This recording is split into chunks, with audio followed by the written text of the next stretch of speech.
Hello everyone, welcome once again in Guruji classes.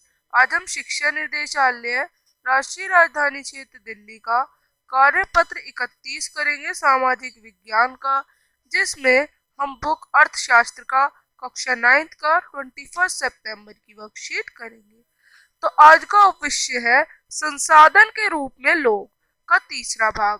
बेरोजगारी उस समय विद्यमान कही जाती है, बहुत बढ़ जाती है, जब प्रचलित मजदूरी की दर पर कम करने के इच्छुक लोग रोजगार नहीं पा सकते।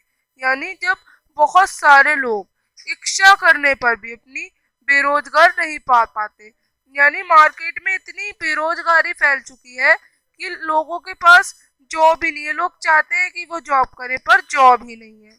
ग्रामीण और नगरीय क्षेत्र में बेरोजगारी की प्रकृति अंतर है, यानी ग्रामीण और नगरीय क्षेत्र में अलग तरह की बेरोजगारी पाई जाती है।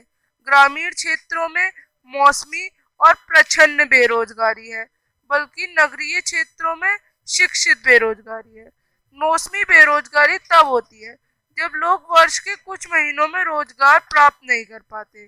कृषि पर आश्रित लोग आमतौर पर इस तरह की समस्या पर जूझते हैं, यानी उन्हें कुछ ही मौसम काम करने को मिलता है, जैसे कि किसी को खेती के समय काम ही मिलता है या फिर किसी को कटाई के समय काम मिलता है। तो बाकी समय वो क्या होते हैं, वो बाकी समय अनएम्प्लॉयड होते हैं, तो बेरोजगार होते हैं।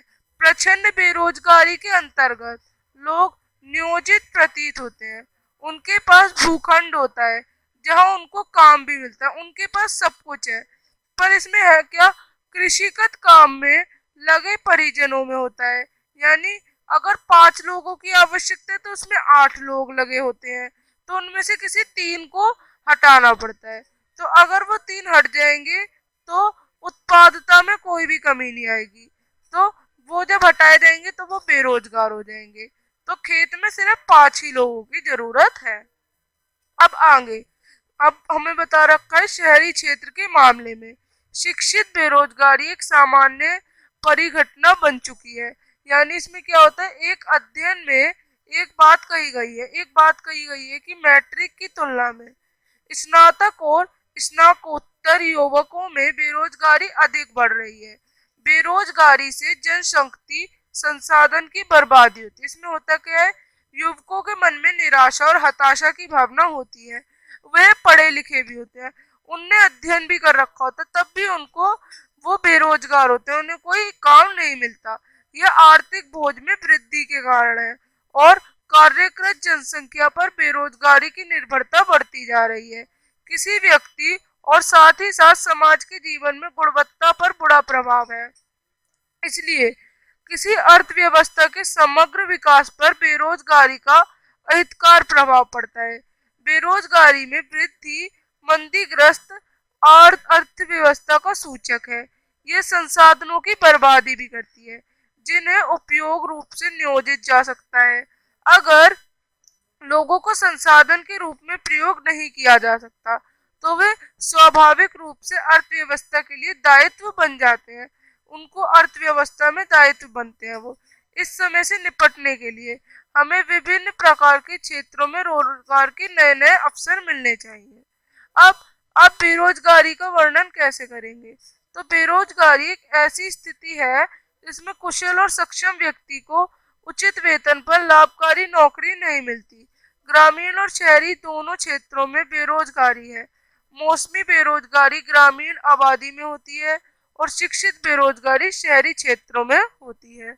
अब आगे बढ़ते हैं कि प्रच्छन्न और मौसमी बेरोजगारी में क्या अंतर है।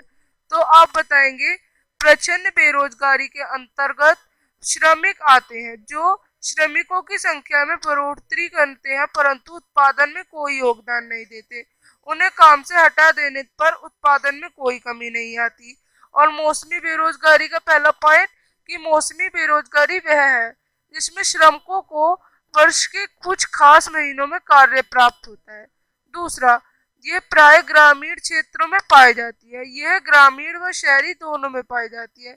अब आप देख सकते हैं कि शहर में लोग पढ़े लिखे भी सब कुछ है पर मार्केट में जॉब नहीं है, जिसकी वजह से वो अनएम्प्लॉयड है, बेरोजगार है।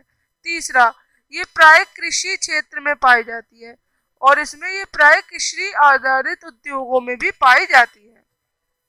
अब आगे बेरोजगारी के कुछ प्रतिकूल प्रभावों का उल्लेख। मानव शक्ति संसाधन का अपव्यय, जो लोग अर्थव्यवस्था के लिए एक संपत्ति है उनका दायित्व में बदल जाना। तीसरा ऑप्शन है हमारा कि युवकों में निराशा और निराशा की भावना। चौथा, लोगों के पास अपने परिवार का भरण पोषण करने और स्वास्थ्य की स्थिति में गिरावट के लिए।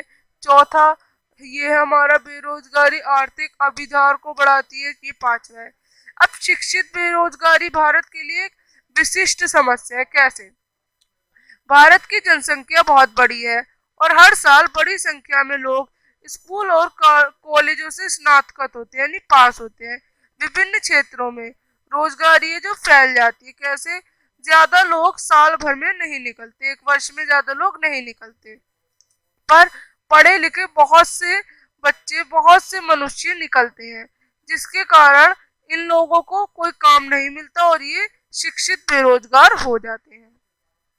अब पांचवा, आपको क्या लगता है कि भारत किस क्षेत्र में अधिकतम रोजगार के अवसर पैदा कर सकता है? भारत उत्पादन के आधुनिक तरीके प्रदान करके प्राथमिक क्षेत्र के क्षेत्र में अधिकतम रोजगार के अवसर का निर्माण कर सकता है। तो आप इस तरह से वर्कशीट कर सकते हैं। अब हम मिलेंगे नेक्स्ट वर्कशीट के साथ, तब तक के लिए बाय।